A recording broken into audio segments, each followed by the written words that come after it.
Selamat pagi dan salam sejahtera buat kita sekalian. Semoga kita semua berada dalam pemeliharaan Tuhan dan kita semua merasakan anugerah Tuhan yang besar, khususnya pada hari ini yang akan kita jalani bersama. Kita dapat melihat bagaimana Tuhan bekerja dalam kehidupan kita. Saudara-saudara yang terkasih, firman Tuhan pada hari ini terambil dalam Yakobus 2 ayat 1 dan 7.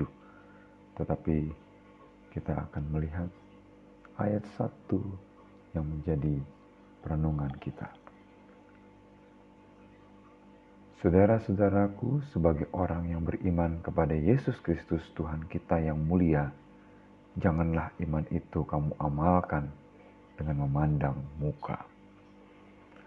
Saudara, tema kita pada hari ini adalah aku dan gerejaku.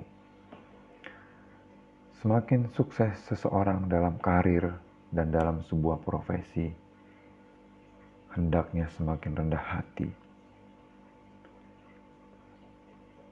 Persaingan kehidupan saat ini banyak menciptakan manusia yang ingin pamer dan eksis. Merasa diri mampu, pintar, dan kaya. Akhirnya, ia menjadi angkuh dan kehebatan tersebut sering dipamerkan di mana saja. Memiliki jabatan, pekerjaan, memiliki harta yang besar dan apa saja yang dapat dipertontonkan merupakan sesuatu yang membanggakan. Dari update status hingga makanan di restoran mahal, perhiasan branded, jalan-jalan ke luar negeri, menjadi hal yang sering dipamerkan, ditambah lagi adanya like dari teman-teman media sosial, akhirnya menjadi perlombaan kesombongan. Perbuatan tersebut membawa banyak orang menjadi sakit dan berubah. Saudara, hal tersebut juga ternyata terbawa dalam kehidupan beberapa gereja Tuhan. Merasa eksekutif dan melupakan panggilan dasar sebagai pribadi yang mestinya rendah hati dan peduli kepada sesama. Seorang mahasiswa dari suatu daerah kecil yang studi di kota, suatu ketika masuk sebuah gereja yang dekat dengan kos-kosannya. Pertama kali ia masuk gereja, ia merasa kagum dengan gedung gereja yang mewah. Satu persatu umat berdatangan dan menempati kursi di sekitar mahasiswa tersebut. Mahasiswa tersebut menyaksikan beberapa umat yang datang dengan dandanan yang mewah dan aksesoris tubuh yang keren.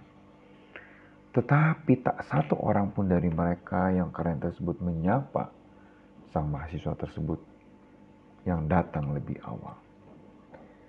Kedatangan minggu kedua pun juga semakin mempertegas bahwa tak seorang pun yang dengan ikhlas menyapa mahasiswa tersebut ketika berada di gereja yang mayoritas umatnya adalah orang-orang yang nampaknya keren.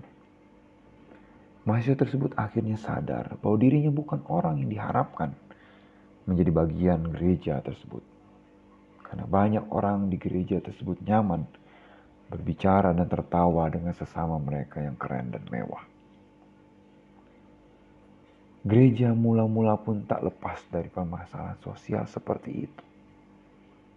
Yakobus menggambarkan tentang perlakuan jemaat yang berbeda terhadap seorang berdasarkan penampilan atau status sosial mereka. Hal itu bisa menghancurkan jemaat. Padahal di hadapan Tuhan setiap orang adalah sama. Apalagi ketika kita berada dalam sebuah gereja. Hal tersebut sering tanpa disadari telah menjadi persoalan dalam pertumbuhan gereja Tuhan. Saudara yang terkasih, hidup adalah kepercayaan dari Allah. Ketika kita dipercaya menjadi sesuatu dan memiliki sesuatu, itu adalah karena Tuhan yang menganugerahkan kepada kita. Kita dapat saja bangga, tetapi kebanggaan kita tidak boleh menjadi batu sandungan buat orang lain yang melihat dan merasakannya. Semestinya orang lain justru merasa diberkati atas keberadaan kita. Sebagai gereja dan sebagai bagian dari kehidupan, marilah kita menunjukkan kualitas rohani yang mampu merangkul siapa saja dalam kebersamaan keluarga Kristus dan terus menjaga kepercayaan anugerah Tuhan yang kita miliki. Sebagai penutup, apakah kita adalah orang yang dapat tersenyum kepada setiap orang, bahkan kepada orang yang status sosialnya berbeda dengan kita? Gereja adalah tempat di mana setiap orang bisa diterima dan merasa nyaman, terlepas dari status sosial apapun. Tuhan Yesus memberkati kita. Amin.